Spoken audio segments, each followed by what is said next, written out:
Second. Recording started. Right. Good afternoon. Thank you all for coming. I'm Uda Daly from the Open Courseware Consortium. I'm also an adjunct in Cornell College. And that one on the recording. No, it didn't. Okay. And I worked at College Open Texas. I was the associate director and the director there for 2 years. And I know I've presented to a number of you before, because this is like your time presenting at MPIC. So, and I just love this conference. So. Whoa. Why did you do that? Whoa, fire alarm. I just don't want this. I think somebody opened one of the doors. Uh-oh. Well, I'll wait for Donna. I'll continue, and then if Donna closes.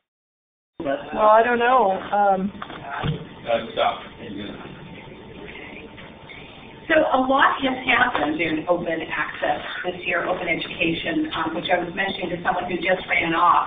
And what I wanted to talk to you about today is not the usual stuff I've come to talk with you about, which is affordability.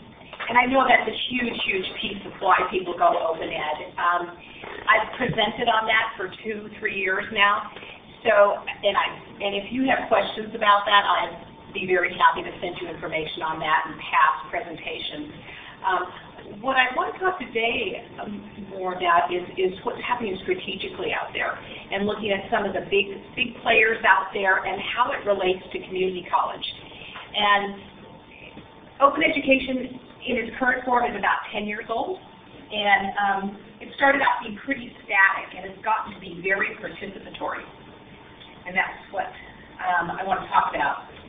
Sort of my little help me to put my slides together. And what I was hoping to do was hear who you are. So to the extent that I can customize my presentation, I will do that. So would you like to start? Yeah, I'm at Stanford College. I'm a computer lab instructor.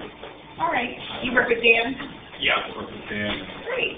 Try and instill some skills and, lend me critical thinking skills so Wonderful. Send interns out, they can function out there. Okay. Exciting. My name is Cheryl. I'm a consultant for the State Department of Education, and I provide professional development and resources for high school teachers. Okay. Wonderful. I'm Jackie Lee from Lake Chapel Community College, and I'm on one-person peer applications department. Yeah. One full-time. Glad you could make it, Jackie. Jackie and I had a past conference. I'm Colt Davis. I'm a 30-year IT instructor at Community College and director in Minnesota, and very much into open schools. Wonderful. Now, which college? I didn't hear that. Delmar College in Fort City, Texas. In Texas. Okay, great. I'm glad you could join us. My name is Bob Seidman. I'm a professor at Southern New Hampshire University. I've been teaching IT for 8 years. Great.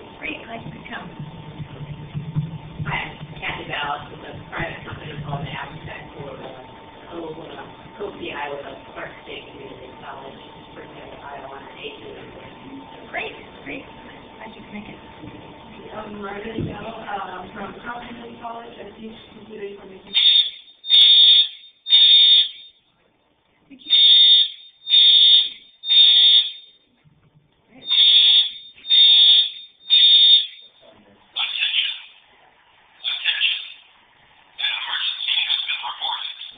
Oh.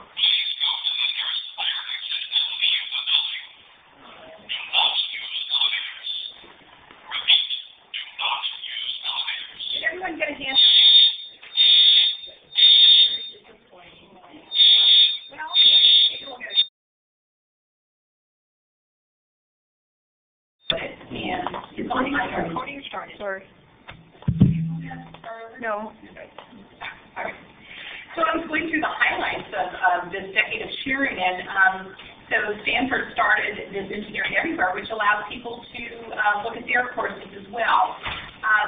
And, kind of fast forwarding to this last year, the DOL came out with these Trade Adjustment Act grants. And in September, they awarded $500 million to community college consortia. And in fact, we have a member here in the room who was one of the beneficiaries of that. And the big thing about that in terms of open ed is that any new learning resources that are produced must be openly licensed, which means the public is funding them, so this is public tax money, and so it needs to be available to the public going forward, and that means to instructors and students, etc. I think one of the highlights of 2011 for Open Ed and participatory Open Ed was the Stanford Artificial Intelligence course. 100,000 students, over 100,000 registered. And were able to have grades, take quizzes, etc. And they were given a certificate of completion at the end, and there's ranking. It didn't say Stanford, but there were actually Stanford students in the course, and they actually got credit. But and I'll go into a few of these other ones. So those Is that doing machine engineering or something like that? Yes, absolutely. There were several of them, but artificial intelligence seemed to be the one that really grabbed the imagination. So for those of you who are not familiar with OpenCourseWare, it's the creation of open materials, syllabi, making lectures available for streaming, etc., to the public. It started with just one school, and is now 250 institutions in 46 countries. And this is kind of a picture of the density of where those institutions are. It started out being fairly U.S.-centric, and this is the sustaining partners who provide a big part of the funding along with the Hewlett Foundation, and individual member colleges and universities actually pay a sliding scale fee, which is fairly small. For community colleges, it's $350 a year, or you can join as a consortium. But what I wanted to point out here is that less than a third of the sustaining members are now U.S.-based. So they're all over the world, ranging from Africa through South America, Mexico, Spain, and Korea, Japan, and China. So lots of big partners overseas. They didn't have Stanford on that chart. Stanford does their own OpenCourseWare. So they are not part of the consortium. Okay. But we all work together in the sense that we're all promoting the same thing. We're all using the same open licensing. So we can use each other's. But, yeah. The consortium, does it get up a much larger iceberg of non-affiliated courseware, or do you think you represent about half of the courseware? I don't know. That's an excellent question. I joined the group about a month ago. So beginning of December I joined. Although I was working with them somewhat at College Open Textbooks, which was very community college focused, and now I'm the community college outreach manager. I don't know that, but I'll try and find out. There is a lot of other, I can speak for sort of the U.S. college, the universities. There's a number of them that haven't come in the fold. Harvard, for instance, has its own. Yale has its own. Princeton has its own. Some of those East Coast ones will come under the Open Course. There's sort of negotiations going on. I think if we speak with one voice, it's more powerful than having all these separate ones, but you know how politics is. So this just shows you the growth from 2003 to 2011, and so we're almost at 18,000 open courses now, with almost 4,000 translated. And of course, that's the beauty of open licensing, is that you can translate those, you can customize those courses. This is kind of interesting, and maybe I should have asked you this question before about profiles. Who do you think is using Open Ed without looking at the slide? The one thing I have to say that really surprised me, is that faculty is, this says 12%, and if you look at other surveys, it's somewhere between 8 and 12%. That's actually the high number, is 12% of faculty. So it's not being used by educators much, which I thought was surprising because it seems like a wonderful resource. And maybe and what I mean by that is by other instructors coming in and using it. Obviously, the people who put it out there are faculty and professors. For populations? This one was just, it was open to all OpenCourseWare Consortium members. Quantity, total number of teachers compared to total number of students? I don't think so. But there was about 5 different institutions that did surveys, and they all came out roughly the same. So about 40% are professionals or self-learners.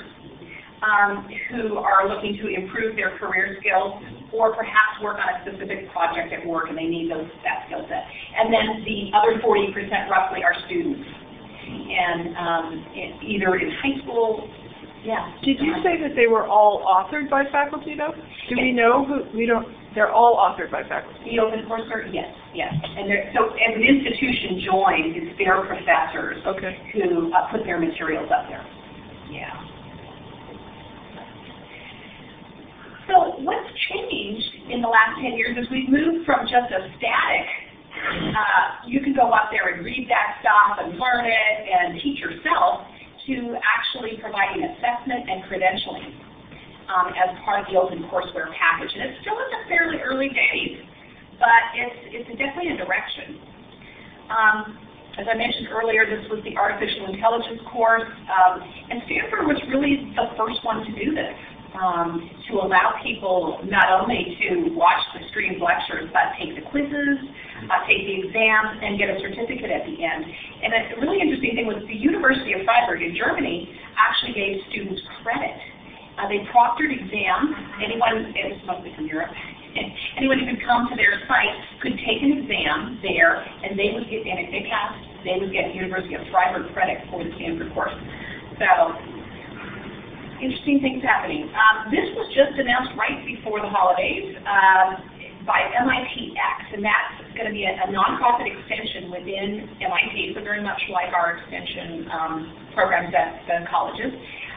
Open enrollment, the assessment will be available, and they are going to give credentials to students who pass for a modest fee. Dan said what that is. It won't be an MIT credential, it will be an MIT extension credential. One exciting thing, in addition, if that isn't exciting enough, is that they've developed an open source learning platform, MIT has, and they're going to make this available to other institutions. So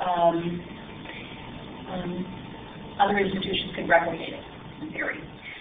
There's a couple of other examples out there that are more on a global level and maybe a little bit harder to kind of envision where they're going, but they're very interesting global efforts. So there's the OER University. They're partially funded by Hewlett as well. They're based in New Zealand, but there's a number of U.S. colleges. There's one up in New York State. There's some in Canada, Australia, New Zealand, I think at this point. And what they're looking at is having students learn by themselves, but they have academic volunteers who are available online to help them.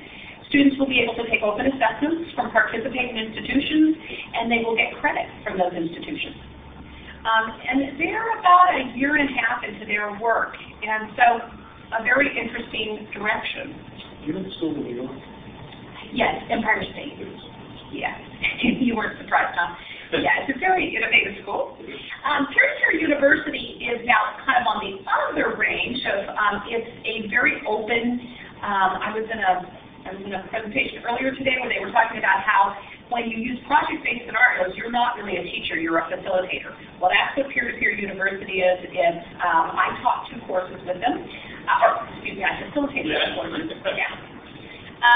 And so you can teach anything. I taught open textbooks and open educational resources, how to create them, how to license them, how to distribute them. And I had somewhere between 35 and 50 students in the class. The assessments were pretty general purpose. It was mostly discussion forums, and they're actually becoming more structured. And I wonder if any of you have heard about badges. Okay, so there's a digital media grant being offered by the Parker. In fact, tomorrow I think is the deadline for one of the waves of the grant around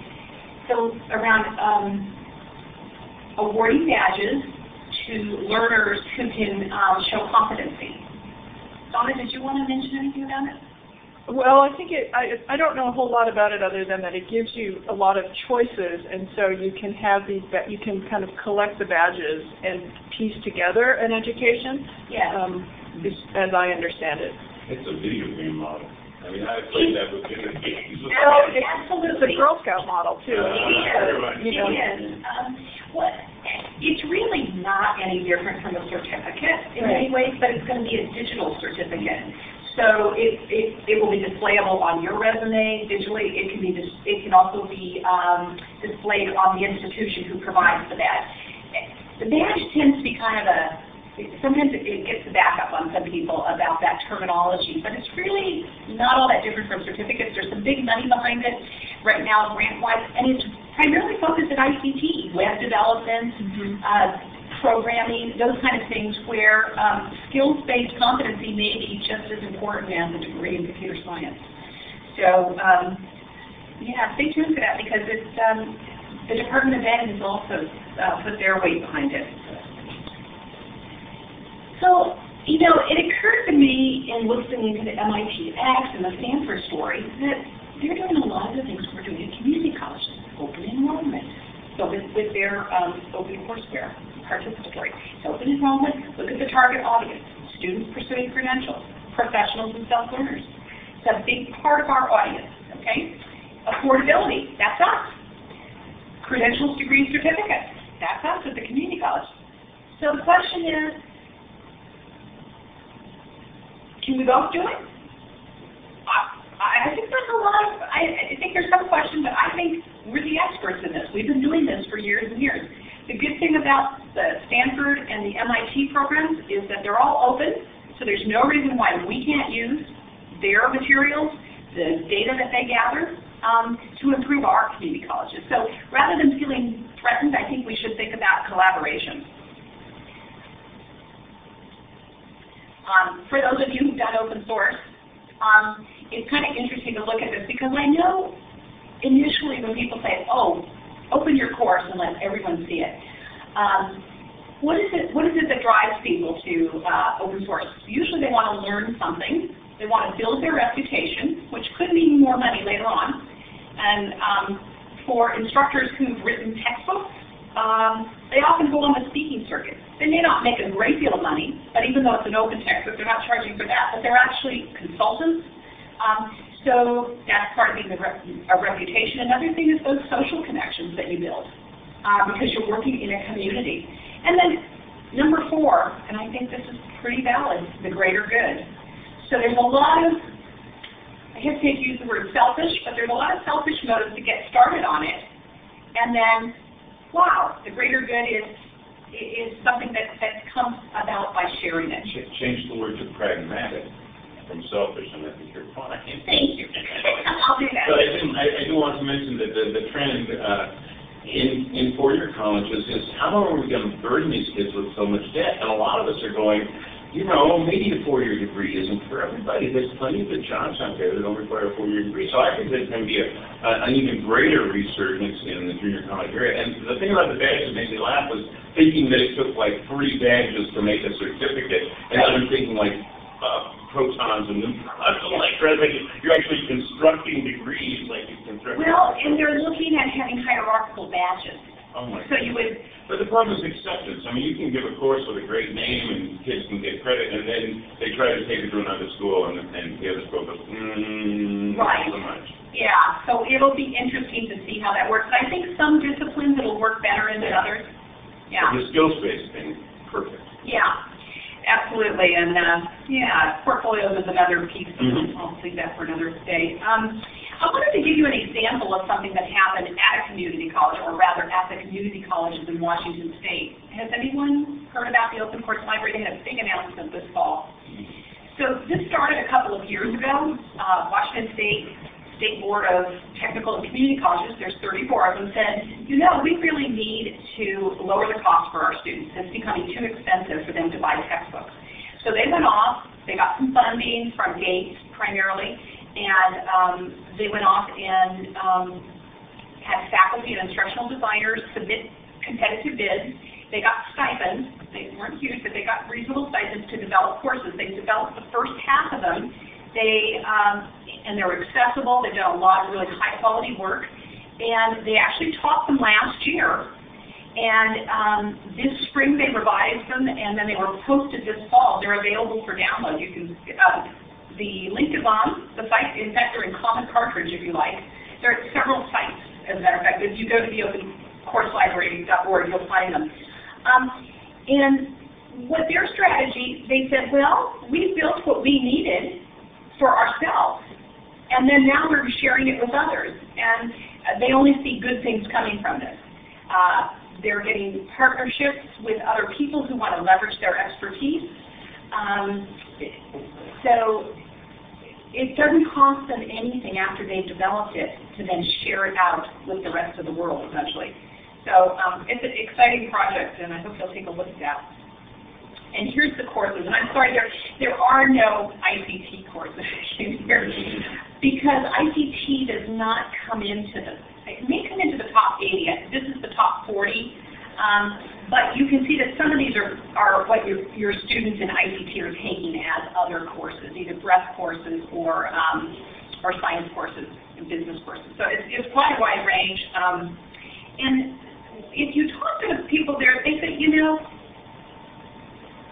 there's not much we can add to a Sociology 101 course. Why don't we have a standard one that's used?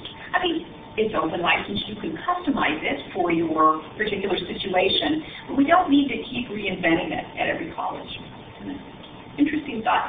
Now, I'm wondering if we have time for this. So I wanted to try this with you. I haven't used this before, but I've presented with other people who have. And I wanted you to take your handout. Does everyone still have their handout? No. Oh, okay. Unless it's not part of the regular practice. Yeah. Oh, Yeah, this one. Anyone who needs one, I have some extras. thank you very much. And I want you to take just a couple minutes and write down what it would take.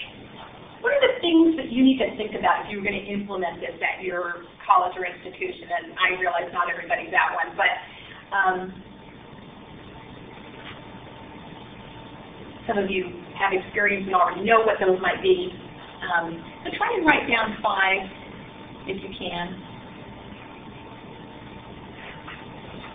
I'll give you an example, just in case I'm kind of pulling this out of my hat at the last minute. So if faculty are going to develop open materials, customize, or take existing ones and customize, they probably need some release time. So that's a school policy, because that's, rather than taking a book off the shelf, if they're actually integrating open materials, they're going to have to learn some of this stuff, and it's going to take a little extra time. So that may be one thing you might want to consider.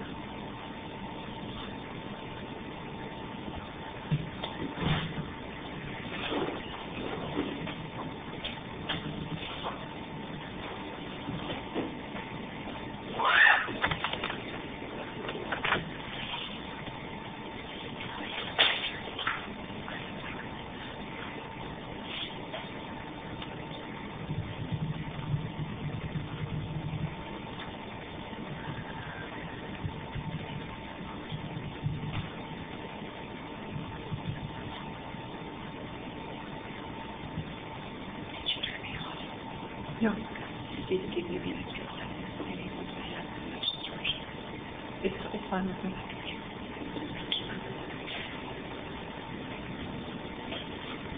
All right. So it wasn't meant to be a hard test. What I want you to do is, if you could just talk to the person next to you.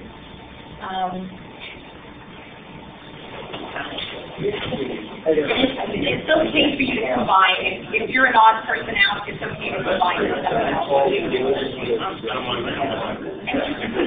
Will you summarize this? Yes. And try to find 3 items that are in common with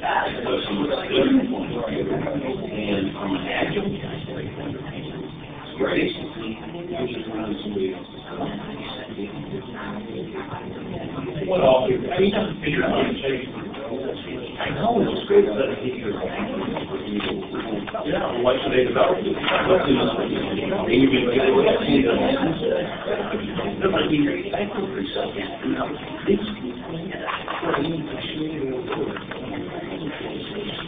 Well,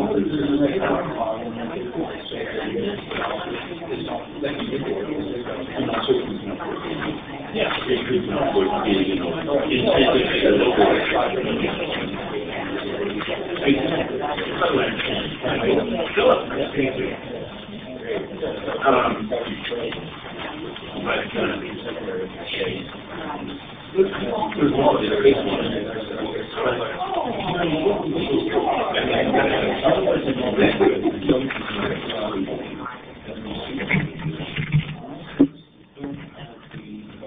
with the persistence rate. It doesn't reject the rate.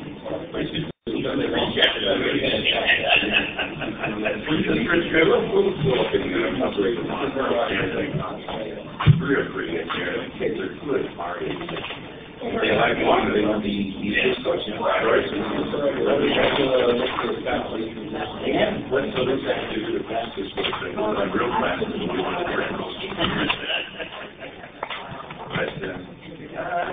But what is some of the value? You said you got value.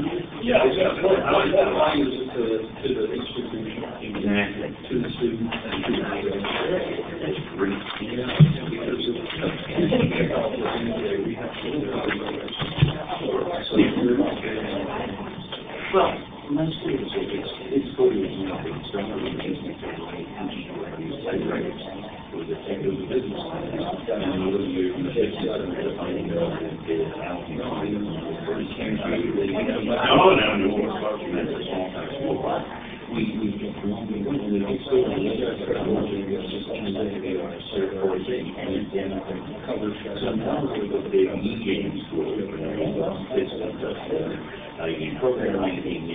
Okay, I'm going to ask you to finish up. 15 seconds. Okay, so the amount of students.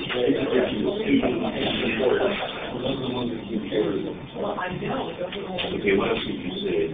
Well, part of it seemed my opinion is that I got my kids to school. Okay, all right. Thank you for humoring me on this one. And what I'd like each group to do is, why don't you mention your top three, what your intersection was, and how about if we start in the back? Did you find three, or however many you found that you both felt were reasonable? I don't think we had any intersection at all. Well, why don't you mention, each of you mention your top two then? Well, since I'm not a faculty member, I was coming at it more from a philosophical term that to understand it. Sure. So two things came to my mind, which are kind of interrelated, and that is, if I'm a student and I'm paying you at a live university, and you're going out and getting the stuff from some free site that I could have gone to and gone, yeah, it's for free, then where's my value added? My value added you as a faculty member and what you're going to do to enhance that and advance it. But if you're just grabbing it and throwing it into an online class, for example, live class, then what's the value added? So, Those are good questions. Yeah, absolutely. And then I guess I was just curious so you sort of said, well, an intro 101 course is an intro 101 course. Well, if that's true, then what customization, what faculty time developing and what producing? How does that? Those are good questions. But I'm not. So what I probably should have been more specific about is that content tends to be pretty standard in those courses. What faculty brings to it is unique. Yeah. No, very good. Yeah. What did you think? I was thinking of it from the perspective of developing the course. So I was thinking training includes a big open source software for the person developing it. Right. And in collaboration, you can use the multi-people development courses. Yeah, those are good questions, and maybe I'll have time at the end, or come up and I'll mention to you some of the stuff they did in Washington. Yeah. Philip and I were on the verge of a fist fight. I could tell. No, I take this from the point of view of an instructor, and I'm so insensitive about being replaced by a robot. Maybe it's just me.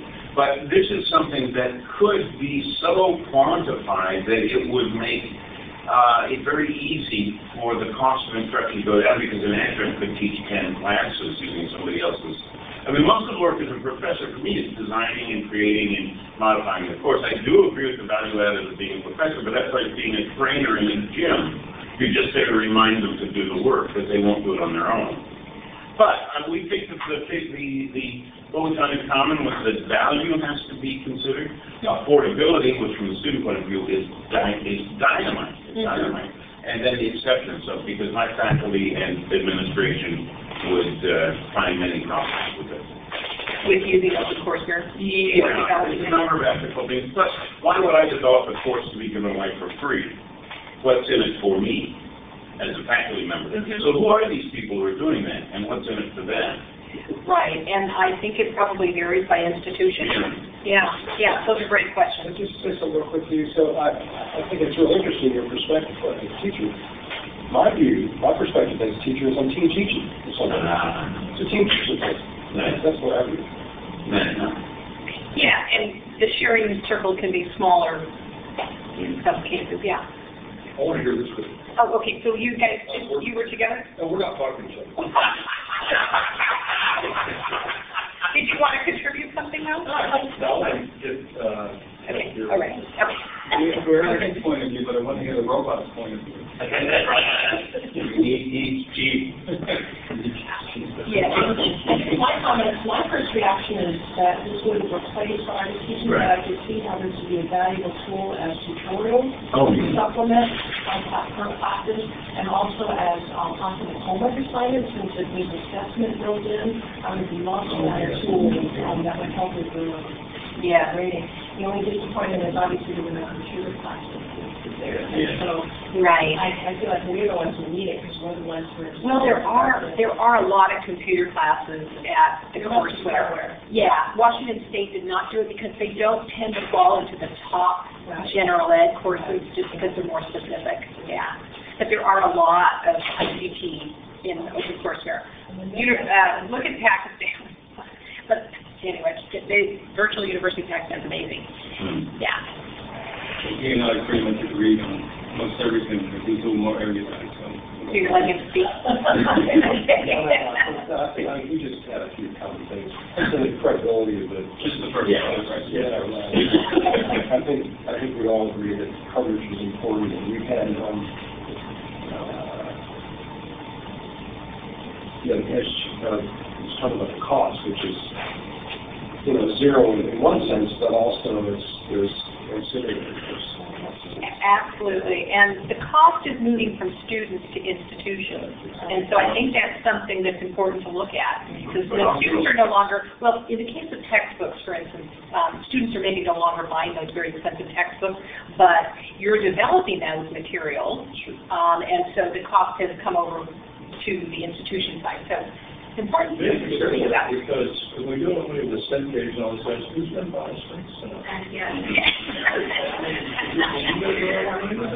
They'll embrace the new model.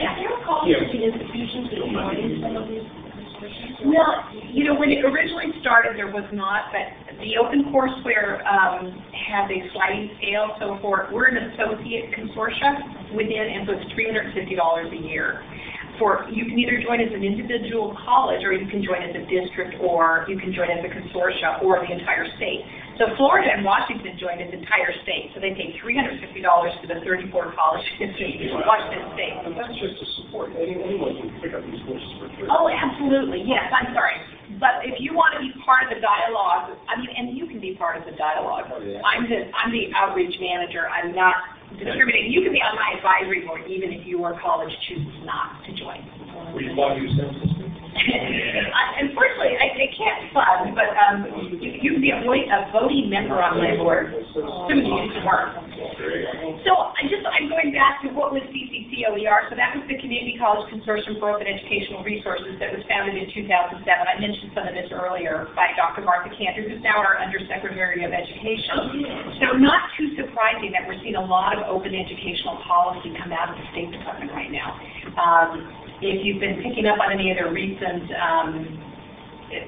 outreach efforts, they've been talking about badges as one possible option for making affordability. They've been the ones behind the open licensing of publicly funded curriculum. If it's funded by the public, it should be available to the public going forward. So some really innovative ideas. The consortium joined OCW last summer, or the most recent summer, and now we're part of this much bigger group. Why might you want to join? Stay in the loop. We're constantly blogging about all of this information. You're open to blog as well. I'm posting case studies from different colleges who are starting out with OER to some of the ones that are more further along, Washington State being one of them. There was a number of next generation learning grants out of EduCollege this last year, and there's some really exciting projects that are going on that are consortia of community colleges. One of them is called Bridge to Success. Another one, I'm not sure if you've heard of these. The other one that comes to mind is Kaleidoscope, which is another project, and it's 8 different colleges that have come together to actually repurpose existing open courseware and develop projects. So, it really comes down to if we have, the more people we have speaking on this topic, the more visibility we're going to get, the more it's going to become mainstream, and the more affordable it'll be for our students. Yeah. I'm sorry that I was late, but is there a database that contains the courses? Can one search for? Absolutely. Go to, you got the handout right on the, so you just want to go to our website, ocwconsortium.org, and what it does is it links into all of those sites. Oh, fantastic. Yeah. Now, Washington State isn't up there yet, so, but I gave you the link for that one. So what are our priorities? None of this is too surprising. We want to grow the community. We're doing educational outreach. Conferences and meetups like this, where I'm going and other members of the staff. There's research opportunities. If that's of interest to you, we can help support that and help publicize that. And there's partnerships and grant opportunities as being part of this organization. So I think there's a lot of value in it. Right now we're at 72 U.S. colleges. We want to grow to 240. As you know, there's 1,200 community colleges nationwide. So we're trying to grow to the 20% level this year. I'm not sure if we'll make it, but that's our goal. And you can see right now we're in 6 states. We were in 14 before when we were a separate consortium. In fact, our first webinar is in January. It's on open online homework systems, which Jackie was mentioning. Unfortunately, it's on math. But if it fits into your schedule, it'll be recorded. You might want to hear it. It's I don't know, anyone in math here? No, sorry, ICT. And there's other resources up there. In fact, our old consortium site has a lot of resources, which is on your list there. So this is the swan song here as we're ending. And I have to really attribute much of this to a gentleman called Cable Green, who is the Director of Education Outreach at Creative Commons. Creative Commons is the people that bring us the open licensing standards that are spread throughout the world. And Cable was originally the Director of Online Teaching for the state of Washington. So education is about sharing. I mean, we're sharing knowledge with our students. We're already producing these materials. We're already spending the money. Why not make it renewable and sustainable into the future? And you fill your own need first, or as Howard Reinhold, I don't know if you know Howard, he's the social networking professor. He teaches at a number of places in Northern California. And he said, you scratch your own itch, and then you share back with the community. And the benefits are you'll get improvements and enhancements from other people who use your material. There's new partners out there. People will translate. There's many people out there in the other part of the world who want this material, but they need to translate it into their language. And there's grant opportunities. So we can't let this pass us by. It's happening out there, and community colleges, I think, are in a really good position to take advantage of it. Are they accepting when the database are really accepting material then? Like if I've got open course? Absolutely. Like you have to join to have your materials up there. But you might want to talk to Houston City College through a consortium, because they are definitely going to. We have an Open Education Week coming up. This is actually worldwide, March 5th through 10th. If you have any OER you're working on right now, go ahead and go to that website. There's ways you can share your information.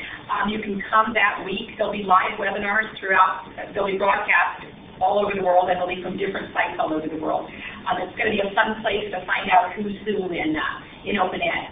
And it's coming up pretty soon. And that's all I have today. Wonderful. Thank you. Thank you for coming back after that alarm.